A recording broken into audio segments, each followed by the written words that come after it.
The Cerberus Effect. Chapter 2.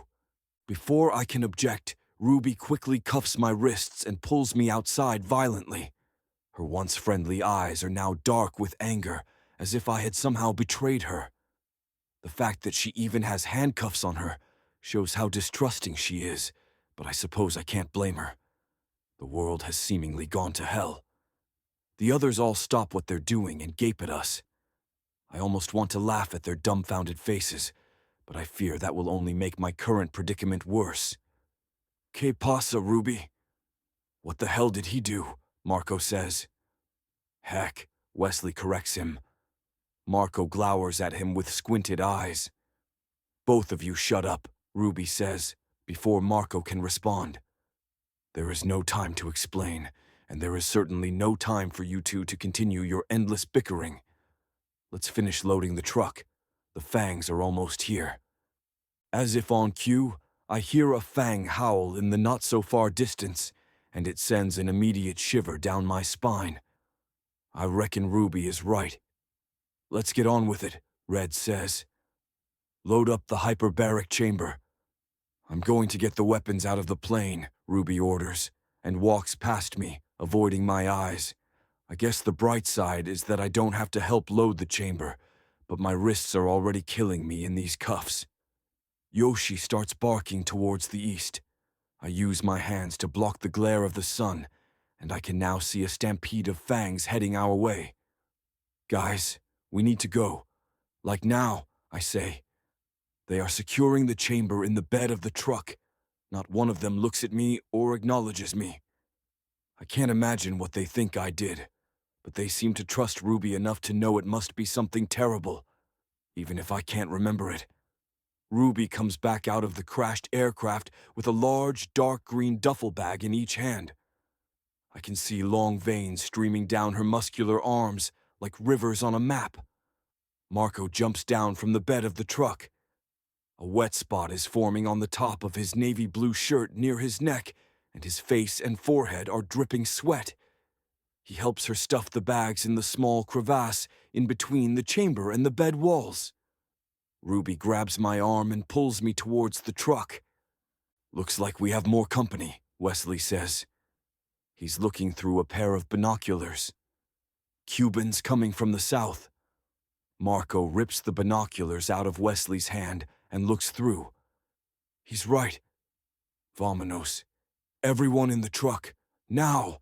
We'll let them deal with the fangs." She grabs me and shoves me into the back seat. Everyone climbs in except for Marco, who grabs his AR-15 and jumps into the bed of the truck. Ruby turns the key in the ignition, and I hear nothing but a gasping engine. "Come on, damn it," Ruby says, and tries again to no avail. Fangs of all sizes are so close, I can see foaming saliva dripping from their snouts. I see large ones that resemble pit bulls and German shepherds with teeth so sharp and large. They could easily rip through my neck in one awful bite. There are smaller ones that look like Pekingese and poodles with inflamed bodies that I know could do just as much damage to my neck.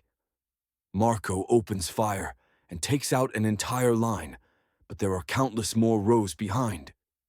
Yoshi is barking and growling at the coming fangs as Ruby desperately tries to start the engine.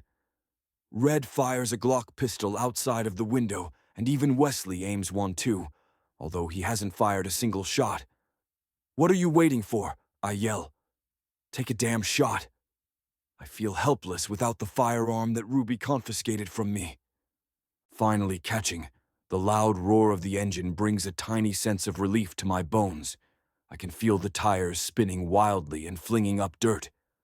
A small fang with short, matted hair and a smashed-in snout leaps at Marco from over 10 yards away. The loud crack of Wesley's gun booms in my ear, and I see the fang fall out of the sky. The truck finally accelerates ahead. "Gracias, Wesley," Marco shouts. "I don't know why he's thanking me." "I've just always hated pugs," he says with a smirk. Ruby looks unamused as she stares into the rearview mirror. "They're still following us," she says. "Don't worry, Ruby. I reckon we can outrun any fang. Red says, as he buckles himself back into the passenger seat.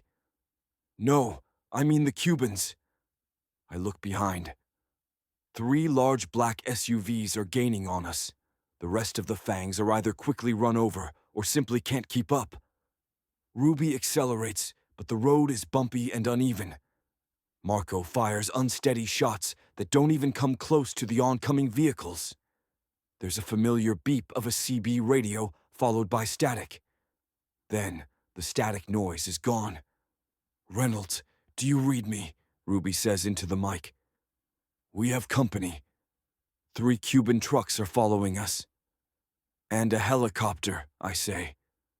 "What?" she says, and jerks her head around. Her eyes widen. "Reynolds, if you hear me, break out the big guns." "They never chase us this far," Wesley says. "You think they want the chamber that badly?" Ruby side-eyes me through the rearview mirror, and I know she's thinking the same thing I am. They want me. All she has to do is stop the truck and give me up. But she doesn't. She keeps going. I hear guns firing behind me. I look to see Marco crouching and ducking behind the chamber. He returns a few wild shots without looking. "Wesley, Red, help him out." Red fires his automatic pistol out of the window. Bullets crack through the windshield of the SUV on the far left. It swerves hard, flips, and rolls. The other 2 keep following. By now, the helicopter has caught up and is trailing right behind them. I see flashes of light as it fires its machine gun. I duck and turn. Ruby pulls Red by his shirt back into the truck and then makes a hard left turn. I slam my head into the ceiling as we hit a large crater in the ground. Everything is hazy for a moment, but I think I can see the community center up ahead. "We made it," Ruby says, but I fail to feel relieved. I can hear the chopper and its machine gun getting closer. Even with Reynolds' machine gun, the community center offers little protection against 2 trucks full of armed Cubans and a helicopter. Reynolds is standing in front of the center. I can barely make it out, but he's holding something over his shoulder. He fires a small missile from the long tube, and a second later, the helicopter is blown out of the sky. My ears are throbbing, and everything sounds muffled, but I can still hear the shouts of joy and relief, and a long yee-haw from Red. The trucks swerve, attempting to dodge the flaming debris raining down above them. They swiftly turn around and drive back the way they came. Marco fires multiple shots until the trucks are out of sight. After Ruby parks, she comes around and yanks on my cuffs, pulling me out of the truck. Reynolds is still holding the missile launcher with a cheek-to-cheek grin on his face that disappears quickly when he looks at my cuffed hands. "What the hell is going on?" he says. "Nice shot," Ruby says, and walks past him. He looks at Red for answers. Red shrugs his shoulders. "What are you gawking at me for?" "She hasn't told me a darn thing. What did you do to her?" Marco asks, and drives his shoulder into me so hard as he walks by that I nearly fall over. I want to hit him, but that would hardly help my cause. Besides, I doubt I could do much damage with cuffed hands. "I didn't do anything," I managed to mutter. I didn't mean for it to sound so whiny. "I reckon you must have done something to piss her off. She isn't the most trusting person I know, but she don't go around cuffing people for no reason neither." The guys are all surrounding me, except for Wesley. Now Marco isn't the only one who looks as if he's about to strike me. I grind my boots into the dirt, ready for a blow. Instead, Ruby walks back over to us. "Red, get started on dinner. The rest of you unload the truck," she orders. "And what about this pendejo? You want me to kill him?" "Nobody touches him," she says. Her face is hard like a stone. "We'll figure out what we're going to do with him at supper." With that, she and Red walk towards the fire pit on the other side of the wall. As soon as her back is turned, Marco disobeys her orders and puts another hard shoulder into me as he walks back to the truck. I feel a jolt of pain go down my shoulder and arm, and I almost lose my footing, But Wesley grabs me and keeps me upright. I'm expecting another blow, but instead he just says, "Whatever you did, God forgives you." I think I would have preferred to be hit. Reynolds looks at me and just shakes his head. He and Wesley then follow Marco to help unload the truck. None of this makes any sense. Can I really be a terrorist? The Cubans did seem to want me for some reason, but I don't feel like a terrorist. If only Ruby and the others would just hear me out. Doesn't seem like I'll be getting a fair trial at dinner. But then again, nothing seems fair in the land of dogs. Although it does seem that Ruby wants to keep me around for a little while longer. If she wanted to kill me, she would have done it by now. The guys are coming back with the chamber, so I quickly jump out of the way. I don't need another bump from Marco's heavy shoulders. I walk over to the picnic table to await my trial. I sit alone for a while. I watch Ruby speaking with Red as he makes a big pot of cornmeal porridge. Yoshi is sitting by Ruby's feet, staring into the distance with her ears perked. She seems to always be on the lookout for fangs. It's getting dark, but thankfully, as far as I can see, there are none nearby. I don't think I can fight off a fang with these cuffs on, and something tells me the guys wouldn't make protecting me their first priority. I try to listen to what Ruby is saying, but I can't make it out. The look of shock on Red's face, however, gives me somewhat of a clue. "You don't get to sit over here, Puda," Marco says from behind me, and I feel his strong grip digging into my shoulder. I feel a rage come over me that feels somewhat nostalgic. I'm in a yard. There are tall cement walls around us. A gray-haired man with sharp cheekbones and a thin black goatee at the bottom of his narrow face swings at me. I feel uncontrollable anger. I barely dodge his fist and aim mine for his stomach. His forearm easily curtails my attack. "Focus," he says. I try a sweep kick to his ankles before he finishes speaking, but he steps over it gracefully and lands a hard downward punch on my face. It knocks me back, and the pain of it only makes my anger greater. "Focus your rage. Control it," the man says with a calm voice. I leap back up. Marco is still gripping down on my shoulder. I jump up out of my seat faster than I even thought I could move. I pivot my left foot and spin my right foot high around, striking Marco in the jaw. His body turns and collapses to the sandy ground. To my left, Reynolds and Wesley are standing nearby, staring at me with dropped jaws. My anger is so overwhelming I feel drunk on it. I focus so that my fists and feet will unleash it all with my next strike. I wait for them to attack, but they don't. Ruby comes over slowly with her new Beretta pistol out, and Yoshi following behind. I steady my breath and calm myself down. Ruby lowers her weapon and helps Marco up, but I swear it looks as if she's about to smile.